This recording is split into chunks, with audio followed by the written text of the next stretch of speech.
Good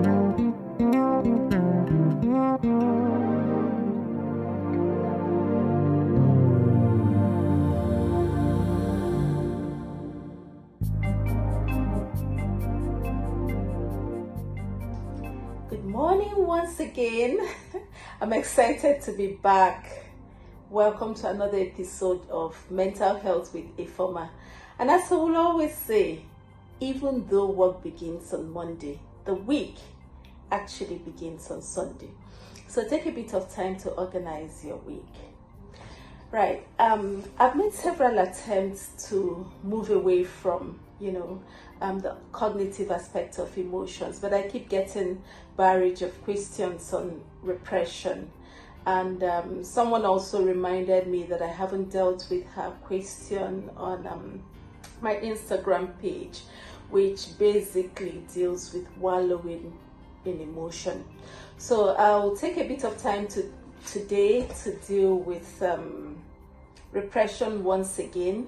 Hopefully next week we'll look at wallowing again in more details, and then the following week we'll look at reasoning with emotion and analytically dealing with emotions, and hopefully leave it there, and carry on with other things as they come.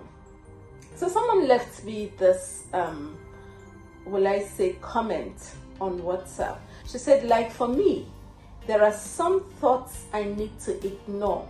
I can't engage because it's outrightly devilish, and I know it's not the truth.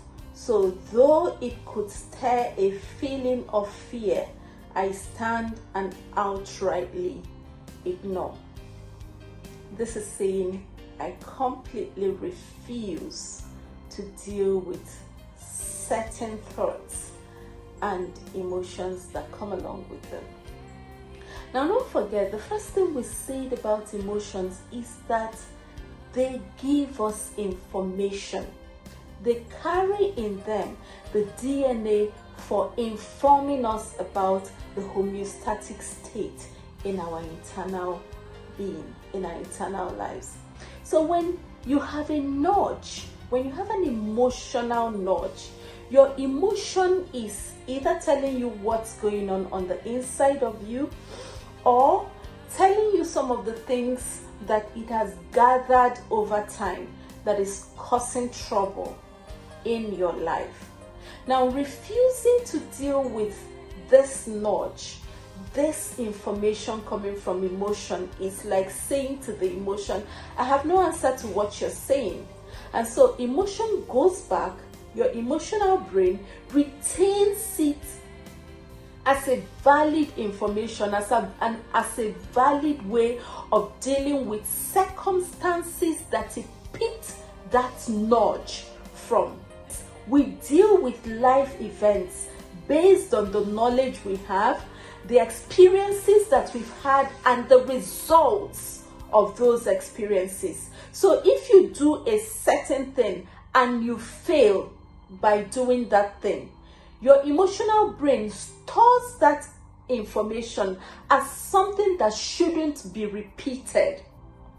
So when it brings back that information telling you that, something like that experience you had some time ago is about to repeat or is currently repeating in your life, and this is the template I have for dealing with it, and you choose to ignore that information, what does the emotional brain do? It takes it back as an affirmation that that is how to deal with that circumstance.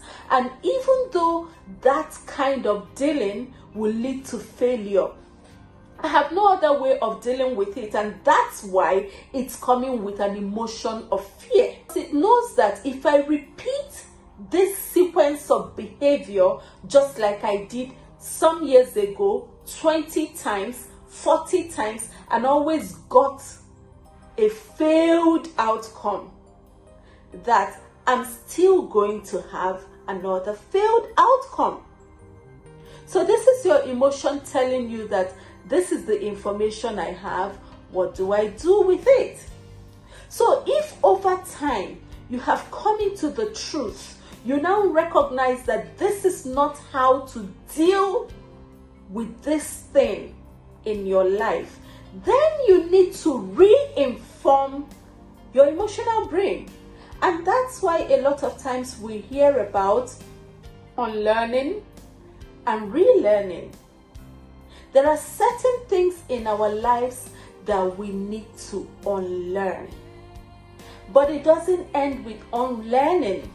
When you unlearn, you need to relearn. You need to reteach your emotional brain the new pattern of dealing with those things. So you don't just ignore when an emotion shows up. It's giving you an information. You need to understand what information it's giving to you. So if, for instance, you wake up in the morning and all that you're feeling is that if you go out, maybe to your business place, that you don't have what it takes to deal with your business, and so you're going to have a failed outcome at the end of the day, and you decide that, oh well, this doesn't even follow, I don't believe that anymore. You need to tell your brain that. You need to communicate exactly what the new information you're working with is with your emotional brain, or else you will go out there and it will sabotage you. And apart from sabotaging you in real time, it also stores that as something that would trigger fear continuously in you. So today I thought to mention a few ways that some of us, actively or casually set aside emotion. Some people, when they're dealing with an emotion they don't want to deal with, or they are afraid of dealing with, they take to drinking. Some take to sleeping. They take sleeping tablets and sleep it away. Some smoke to get it away. Some go to the club to dance it away, to hear music, to get excited and to forget it. Some take to dancing, like I said, either in the club or elsewhere, playing music loudly. Some call for deliverance prayers, refusing to deal with it, calling for deliverance prayers. Some take to sex. Some go on marathon sexual affairs, thinking that, having an exciting experience will wash away the unexciting experience. You could wash it away in the interim. But emotions actually do not go away unless they are dealt with. So it goes back into your subconscious mind and finds expression elsewhere.